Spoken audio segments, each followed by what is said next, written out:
acuerdo con él, que eso es lo que debíamos centrarlo, no debería haber problema. Y olvidemos la Constitución Política de la República, porque la Constitución solo da unos lineamientos generalísimos sobre lo que es el tema electoral. El número de diputados, habló él. Hay dos formas de arreglarlo. La ley electoral lo puede regular. La ley electoral, por la vía de poner un máximo de acuerdo a la población o poner un máximo de acuerdo de distritos como tiene la Constitución. La Constitución lo que dice es un mínimo de un diputado por distrito. Departamento, que en este momento los distritos son departamentos. Departamentos. Y la capital constituye un nuevo distrito. Entonces tenemos 23 distritos. Si se quiere, se dice en lugar de 80.000 habitantes, pues cada medio millón de habitantes, o lo que se haga matemáticamente conveniente, o 3 por distrito, por ejemplo, que es un número que a mí me gusta, y después le voy a decir por qué. Habló de quitar el Estado Nacional. Yo ahí sí difiero un poquito, porque la razón de estar del Estado Nacional, si se usa bien usado, es muy buena. Que ese sí está contemplado en la Constitución. Está contemplado en la Constitución. La ventaja del Estado Nacional, también tiene un mínimo de 25, yo lo reduciría a un 15. Juguemos por un momento su regreso al Estado. El 15% del Estado Nacional, y 3 diputados le dan 80. Es un número muy manejable. Fue el número que casualmente tuvo la Constituyente. Y siento que para nuestro medio es muy fácil de manejar. Y suficientemente representativo. Suficientemente grande para ser representativo. El Estado Nacional, la razón de ser es buscar que las estrellas de los partidos puedan participar casi nombrados en vez de electos. Por ejemplo, un partido grande va a sacar un 5% del electorado. Al sacar el 5% del electorado, de los votos, va a meter 1 o 2 del Estado Nacional. Ahí puede usted poner a sus 2 mejores estrellas. Para eso fue diseñado. Desgraciadamente se prostituyó y ahora es comprar una curul. Los que pagan por impuestos. Una curul, claro. Pero sí, volviendo al tema de la Asamblea Constituyente, o las reformas constitucionales en realidad, yo lo que quisiera, tal vez ahorita terminamos este bloque, pero que cuando regresemos, platiquemos, conversemos un poco, ¿qué tan necesario es para la aplicación para el sistema de justicia el que se reforme la Constitución? Yo creo que la Constitución realmente no necesita reformas para ninguna de las modificaciones que se pretende, insisto. Todo se puede hacer por la vía del derecho. Vamos a ir a un corte y vamos a regresar con este tema, que es el tema que a todos nos interesa. ¿Se debe reformar la Constitución o no? Algunos sostenemos, yo entre ellos me incluyo, que no es necesario reformar la Constitución para que el país camine. Lo que hace falta es que respetemos las leyes que existen, que se respete la propia Constitución, que ha sido manipulada, manoseada y mangoneada, como bien decimos los guatemaltecos. Pero finalmente de eso vamos a conversar cuando volvamos inmediatamente después del corte comercial.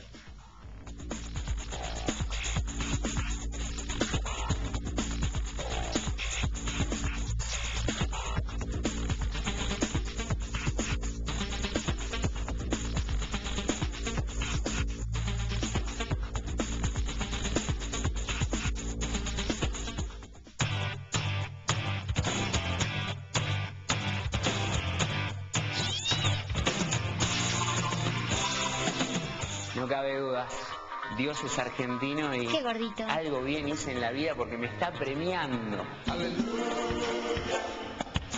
No, Ariel, Dios es brasileño. Y a nosotras nos están castigando.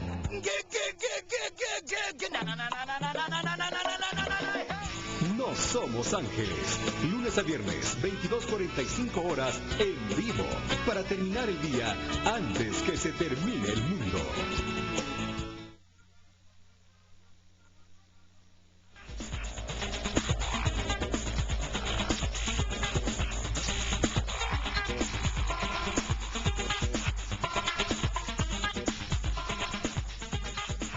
Estamos con el último bloque de Enfoque 21, estamos con el doctor Carlos Molina Mencos, él es constitucionalista y también fue miembro de la Asamblea Nacional de Constituyente de 1984 y 85, que dictaron la Constitución que nos rige el día de hoy.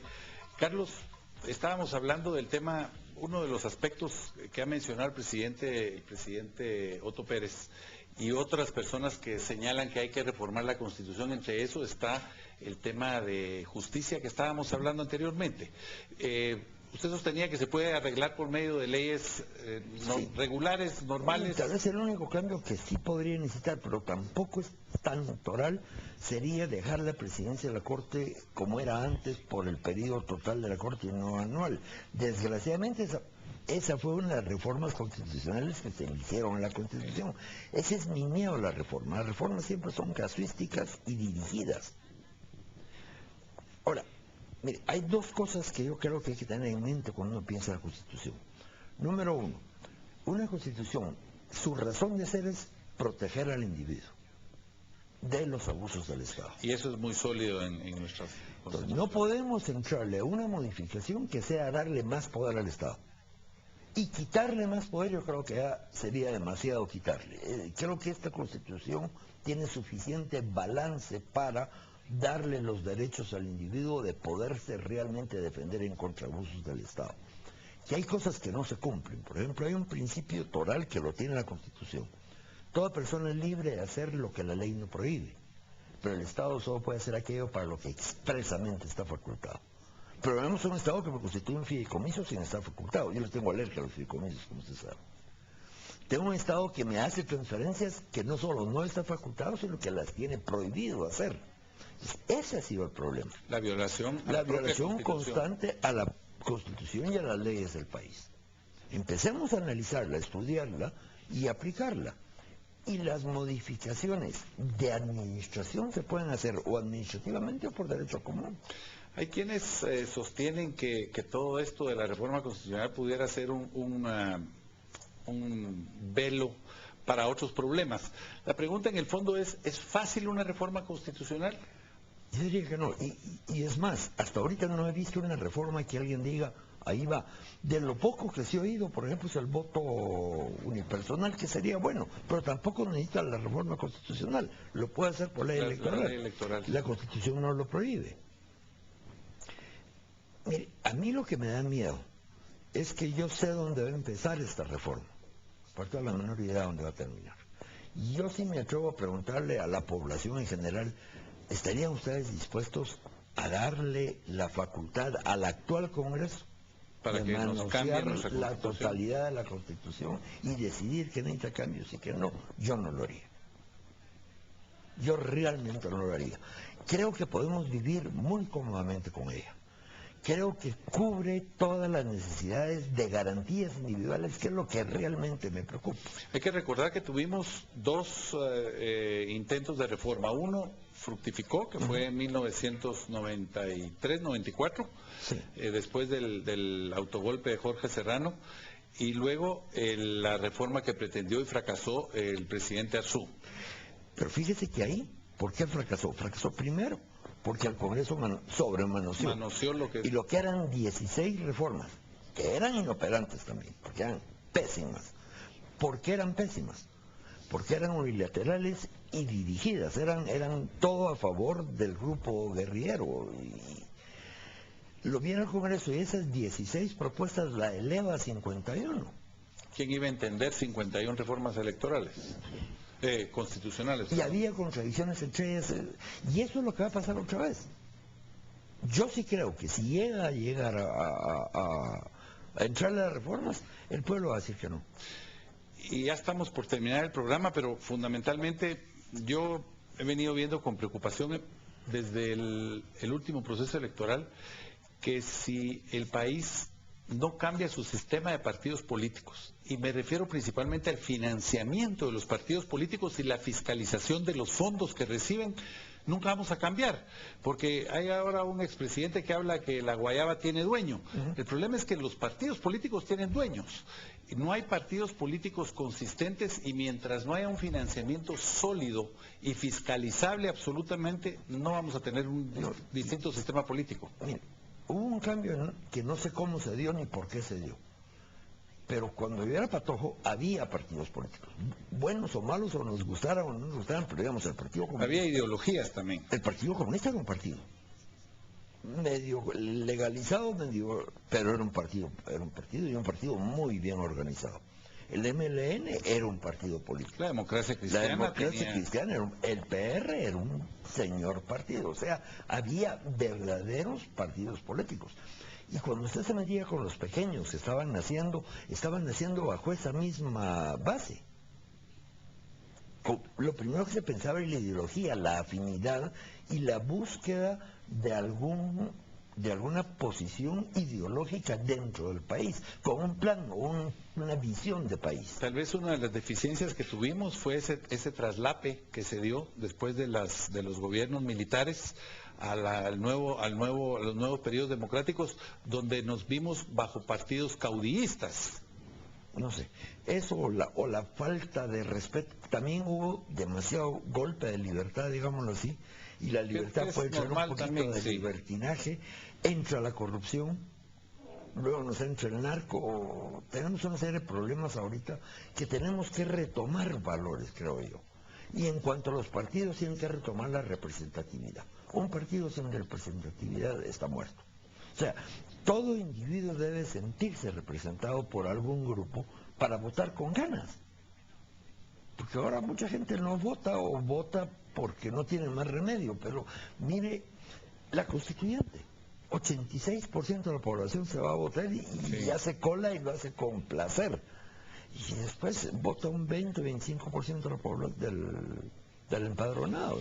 Y hay otro problema que hemos visto tal vez a través de este video, y que hay muy poco conocimiento de la propia Constitución y de la importancia que tiene la Constitución. Ahí tenemos algún problema. Cuando era, bueno, lo mismo, no que los viejos tiempos sean mejores, pues sí tenemos allá las clases de civismo y educación cívica se llama. En los colegios, en los institutos, sí. No, metían la Constitución a como diera lugar y nos enseñaban la organización de un Estado. Ahorita eso ya se perdió.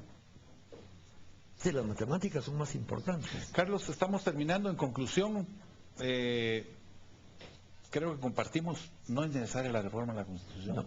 No, yo me sentaría, pero en serio, no por hacer política ni nada, a ver realmente qué reforma necesita el Estado y empezarlas a elaborar. Y la primera tiene que ser la electoral, ahí estamos de acuerdo.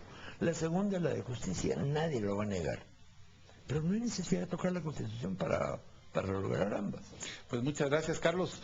Hemos tenido una conversación muy agradable, creo yo. Hemos escuchado al principal líder de la oposición, quien coincide casualmente en que el problema principal está en la reforma a la ley electoral y de partidos políticos. Ojalá que los partidos políticos, porque finalmente son quienes pueden reformar esta ley, entiendan y finalmente caminen por la senda correcta. En cuanto a los cambios a la reforma constitucional, pues obviamente no parece que sean indispensables, y eventualmente si caminamos por esa vía, lo que sí es importante es lo que se ha señalado esta noche aquí, que debemos ser extremadamente cuidadosos, porque nuestra Carta Magna es el pacto social que nos rige hoy en día, y el pacto social que ha servido desde 1985 hasta la fecha, y que mal que bien nos ha permitido mantenernos dentro de la democracia. Muchas gracias por su atención esta noche, muchas gracias a Carlos Molina Mencos por su participación, muchas gracias al doctor Valdizón también por su participación, y especialmente a ustedes por habernos permitido estar en tus hogares. Volvemos el próximo martes con otro programa de Enfoque 21 y un tema de actualidad e interés para todos ustedes. Muchas gracias, que Dios bendiga a Guatemala, que Dios bendiga a todos nosotros. Gracias.